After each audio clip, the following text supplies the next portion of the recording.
আমি খড়দায় থাকি। এই 2 মাস হলো আমি মোদি কেয়ারে জয়েন করেছি।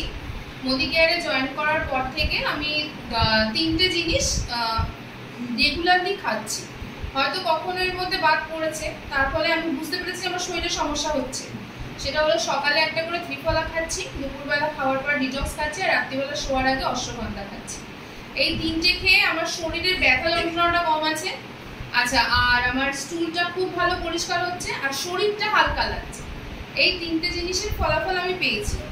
আর এছাড়া মধুটা, মেয়ে রাত্রিবেলা যেহেতু চিনি স্কিপ করেছে, আমিও চিনি খাই না, মধুটা সবকিছুতেই মধুই খাই। আর এছাড়া তেল, যদি বলতে হয় যে রান্নার তেল, তো রান্নার তেল পুরোটাই এখন এটা ইউজ করছি এবং আমার অনেকদিন চলছে। যেহেতু আমাদের খুবই আমাদের একটা জিনিসের মধ্যে দিয়ে চলতে হয়, যে ওটা যখন বেশি চলে তখন সেই জিনিসটা দেখা যায় যে না, তেলটা দেখা যাচ্ছে যে আমার ইউজ হচ্ছে, এবং ইউজটা যে পুরোপুরি হচ্ছে সেইটা দেখা যায়। না হলে হঠাৎ করে কখন শেষ হয়ে যায় বোঝা যায় না, কিন্তু এটা একদম ঠিকঠাক ইউজ হচ্ছে।